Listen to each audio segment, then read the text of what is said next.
Today, our little thought for the day is going to be on comparisons and how healthy or unhealthy comparisons are. How many of you have heard the term digital dementia? Okay, how about digital depression?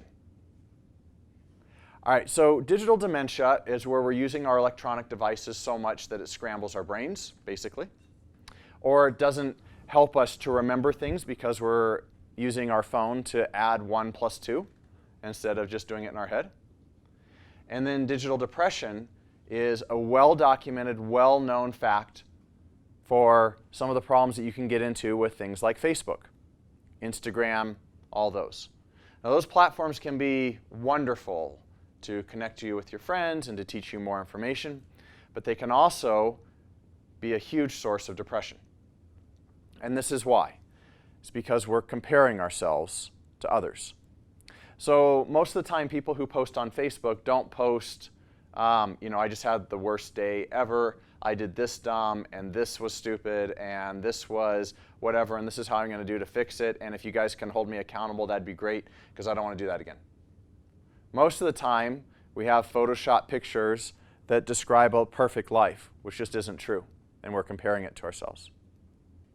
And a surefire way of becoming depressed and sad about your life is to compare yourselves to others. Imagine if you were going to compare yourself to Oprah Winfrey, Mozart,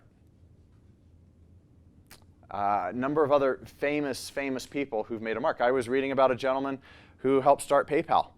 And at 26, after he had sold PayPal with a number of other people for $1.something billion, right, he went on to his next company. If I were to compare myself to him, that probably would lead down a path of depression. What if we were to pick up a Cosmo or one of these other magazines that have these perfect Photoshop celebrities and then look at our bodies and compare ourselves to them?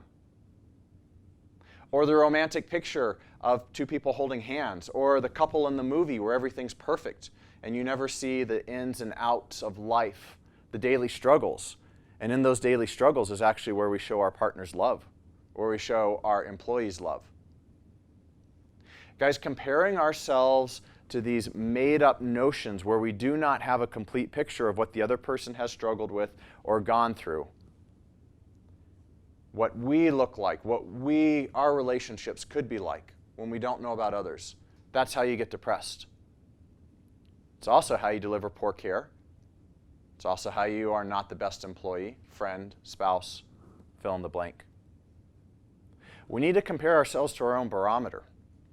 We need to ask ourselves if we've lived up to our expectations, our values, our beliefs. That's how we need to compare ourselves. How do we do for our measure? And if we didn't do as we wanted, then we need to ask why. Delve into it a little bit. Ask for help from the person next to us. But when we start to compare ourselves to others, you will notice yourself starting to use like, he deserves this or she deserves that, whether it's positive or negative. You'll want, quote unquote, justice for the other person and grace for yourself. You'll want to know why the other person didn't get the punishment you think they deserved, and why you got something you didn't think was fair. When we start going down this path of comparison, when we do not know the whole story, it's how we circle the drain. So I'd like you all to just think about that for a second. How many of us have watched the Olympics? Let's do gymnastics. How many of us seen gymnastics, the Olympics?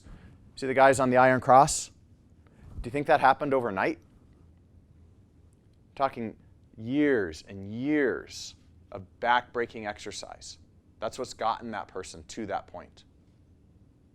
And our years and years of back-breaking exercise could be, how do we treat ourselves? How do we live up to our standards? Or it could be with comparisons that just make us circle the drain. I would pose to you that when you're on Instagram, when you're on Facebook, when you're talking to the person next to you, whoever that person is in your life, ask yourself if you're comparing. Then ask yourself if you want to be depressed. If you want to be depressed, keep at it. It is a surefire way of doing it. But if you want to live life on your terms, see if you measure up to your own standards. Let's have a good day.